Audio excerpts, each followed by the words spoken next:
안녕하세요, 가치남입니다. 다들 주말 잘 보내시고 계신가요? 제가 지금부터는 여러분들에게 이번 주에는 기관과 외국인이 어떤 종목을 가장 많이 매수했는지 먼저 보여드리면서 영상을 시작하도록 하겠습니다. 자, 먼저 외국인을 살펴볼게요.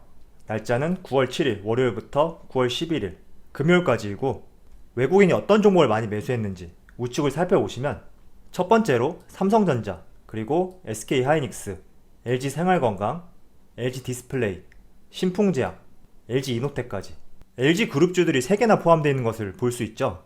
그리고 삼성전자가 압도적인 금액으로 외국인이 많이 매수했던 종목 중에 하나다, 이 점을 알 수 있고, 그로 인해서 어제는 조금 보합권으로 마무리되었지만 한 주간 전체 흐름을 봤을 때 주가가 상승할 수 있었던 원동력이 되지 않았을까, 이렇게 생각하고 있습니다. 자, 그럼 이번에 기관 입장에서 한번 살펴보도록 할게요. 첫 번째로 LG전자, 그리고 삼성전기, 삼성 SDS, 시젠, 이마트, 두산중공업, 이렇게 순서를 이룬 것을 알 수 있고, 조금 특이한 점은 이마트가 포함이 되어 있죠.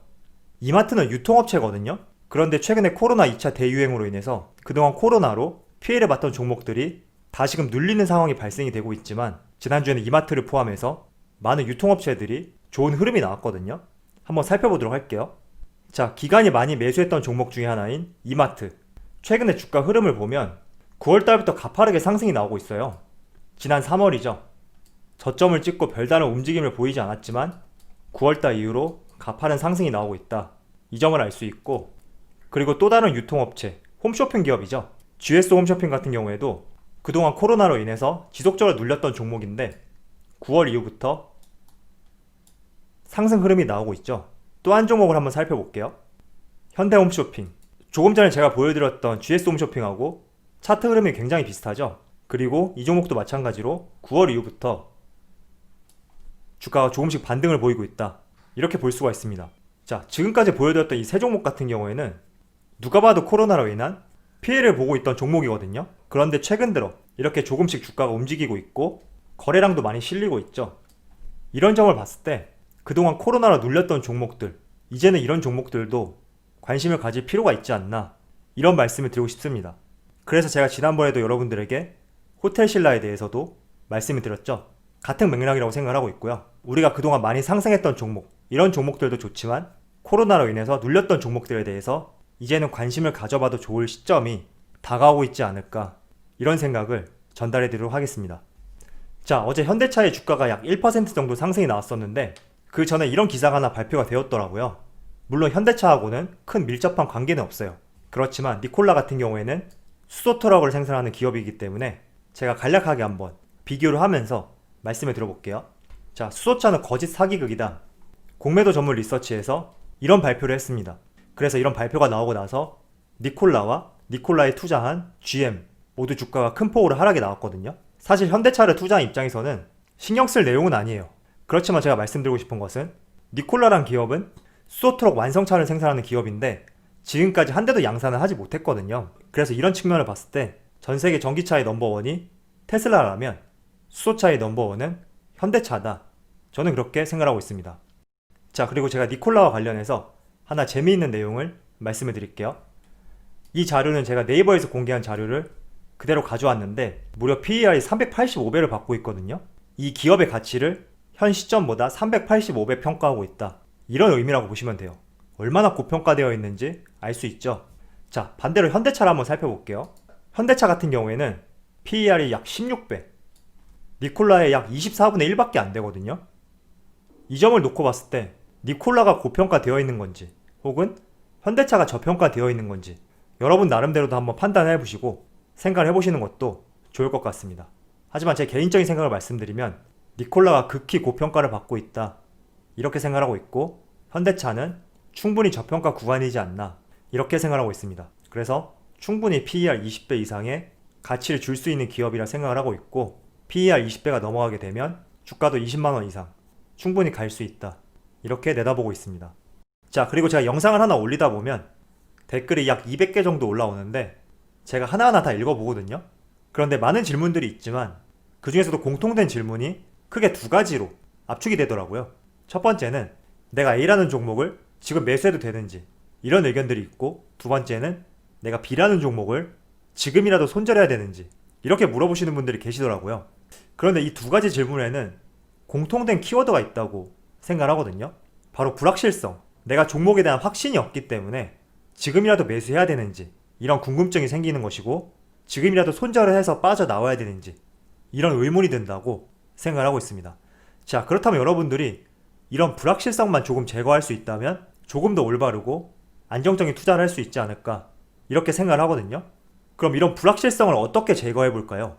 여러 가지 방법이 있을 거예요. 그렇지만 우리가 현실적으로 할 수 있는 방법은 몰빵 투자하지 않고 비중을 조절하는 것이다, 이렇게 말씀을 드리고 싶어요. 결국에는 주식도 투자라고 말을 하지만 어떻게 보면 하나의 전략이 필요한 게임이라고도 생각을 하거든요. 자, 그럼 이 주식 투자를 한번 전략을 적용을 해보도록 할게요. 우리가 어떤 종목을 매수할 때 이 종목이 내가 사자마자 바로 하락할 것이야, 폭락할 것이야, 이렇게 기대를 하고 매수하시는 분들은 아무도 없단 말이에요. 그렇기 때문에 나름대로 이 종목이 지금 매수하면 상승할 수 있다, 이런 생각이 있었기 때문에 모든 분들이 매수를 할 거예요. 그런데 본인 생각과 다르게 주가가 하락이 나올 수 있죠. 그래서 저는 여러분들이 항상 투자를 할 때 종목에 대한 이해가 필요하다, 이런 의견들을 제시하지만 때로는 종목에 대한 이해 없이 투자하시는 분들도 굉장히 많다고 생각하거든요. 자, 좋아요. 여기까지는 제가 이해를 할게요. 만약에 종목에 대한 이해 없이 누군가의 의견을 통해서 매수를 할 경우가 생긴다고 하더라도 반드시 여러분들이 처음 투자할 때는 내가 100만원 있다 가정을 한다면 이 100만원을 전부 투자하지 말고 20만원, 30만원, 25만원 이렇게 쪼개서 먼저 들어가 보자. 이게 가장 첫 번째로 해야 될 행동이다, 이렇게 설명을 드리고 싶어요. 만약에 여러분들이 100만원을 투자하게 되면 여러분들의 이 주식시장에서 할 수 있는 게임은 한 판밖에 안 돼요. 하지만 내가 25만원, 20만원, 30만원 이렇게 내가 가진 자금의 일부를 먼저 투입하게 되면 나는 이 시장에서 할 수 있는 게임은 2번, 3번, 4번 이렇게 남아있게 된단 말이죠. 현대차 차트를 보면서 말씀을 드릴게요. 지난 8월 초 이 최고점 구간에 매수를 했다고 가정을 해볼게요. 그런데 내가 가진 자금 전체 100만원을 투자할 경우에는 이렇게 하락이 나왔을 때 마냥 기다리던가 손절하던가 이 두 가지밖에 없단 말이죠. 하지만 제가 말씀드린 것처럼 일부를 먼저 투자를 할 경우에는 여러분들이 다시 현대차라는 게임을 할 수 있는 기회가 2번, 3번, 4번 남아있단 말이죠. 그 경우라면 여러분들에게는 여러가지 선택권이 있다, 이렇게 설명드릴 수가 있거든요. 첫 번째로 내가 비중을 가지고 있는 자금의 4분의 1, 3분의 1 소액만 먼저 들어갔기 때문에 이렇게 주가가 하락할 경우에 내가 종목을 바라보는 시선이 조금 부정적으로 바뀌면 일부 손실을 감내하고 빠져나오면 돼요. 그리고 두 번째는 다시 종목이 조금 반등하는 구간 있죠. 이런 구간, 여기서 내가 가진 자금의 4분의 1, 3분의 1 다시 투입을 하면서 두 번째 게임을 하는 거죠. 이렇게 선택권이 많아지거든요. 만약에 여러분들이 100만원을 투자해서 이 구간까지 주가가 내려왔다고 가정을 해볼게요. 그 경우에도 앞서서 말씀드린 동일한 조건을 적용해 본다면 첫 번째로 손실을 감내하고 나올 경우 여러분들의 손실은 커질 수가 있단 말이죠. 그리고 두 번째의 경우 추가 매수할 자금이 없기 때문에 그동안 하락했던 폭을 그대로 기다려야 되는 이런 상황이 발생이 될 수 있어요. 그래서 항상 우리가 투자를 할 때는 단순히 일회성 매수를 통해서는 주식시장에서 승률을 높이기가 쉽지가 않아요. 그래서 2번, 3번, 4번 이렇게 지속적인 자금 투입을 통해서 내가 할 수 있는 게임의 판수를 늘리는 거죠. 자, 그럼 이번에 삼성전자를 통해서 말씀을 드려볼게요. 여러분들이 100만원이 있어요. 그런데 지난 2월 초죠. 6만원에서 100만원을 모조리 투입했어요. 그런데 코로나 상황 때문에 주가가 폭락해서 42,000원까지 내려갔죠. 거의 30%의 하락이 나왔는데 만약에 여러분들이 전체 자금을 투입했다, 이 경우라면 그대로 여러분들의 30%의 하락을 받아들여야 되고 또 여기서 수익을 내기 위해서는 30%의 상승이 올 때까지 기다려야 된단 말이죠. 그런데 만약에 여러분들이 가진 자금의 3분의 1, 4분의 1만 먼저 투입을 할 경우에는 이렇게 크게 하락이 나왔을 때 기회가 두 가지가 생길 수가 있어요. 첫 번째로 내가 투입한 자금이 일부분에 그치지 않기 때문에 조금은 손실을 감내하고 빠져나올 수가 있어요. 그 경우라면 전체 자금을 투입했을 때보다 리스크 측면이 줄어들겠죠. 그리고 두 번째는 다시 주가가 반등할 때 이 시점에 적절한 타이밍을 노려서 두 번째, 세 번째, 네 번째 매수를 할 수 있는 거죠. 그렇다 보면 여러분들은 평단가가 낮아지게 되고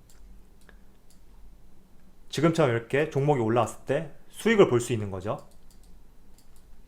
그래서 혹시나 여러분들이 어떤 종목을 투자할 때 가장 첫 번째로 해야 될 행동이 종목에 대한 이해지만 이런 이해도 없이 투자하는 종목이 있다고 한다면 최소한 제가 했던 말, 이 점만 조금 지켜서 해주신다면 그나마 여러분들이 누군가의 말을 듣고 투자한 종목이라고 하더라도 주가가 하락했을 때 내가 가진 자금의 일부만 투입했기 때문에 조금은 여유를 갖고 빠져나올지 아니면 다시 반등이 나올 때 추가 매수할지 이런 생각의 정리를 할 수 있을 것이라고 말씀을 드리고 싶습니다.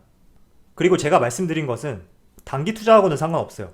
단기 투자 같은 경우에는 하루 이틀 3일 이런 짧은 구간의 시세를 가지고 매매를 하는 것이기 때문에 단기 투자에 해당되는 것은 아니고 여러분들이 조금은 길게 2개월, 3개월 이상 그리고 중장기 투자 이런 식의 투자를 할 때는 제가 말씀드린 이런 매매 전략을 취하게 되면 주식시장에서 불확실성을 줄일 수 있고 여러분들이 전체 매수했을 때보다 확실하게 여유가 생길 거예요. 그래서 이런 여유로운 생각으로 올바른 결정을 내릴 수 있으니까 꼭 실천해 보셨으면 좋겠습니다.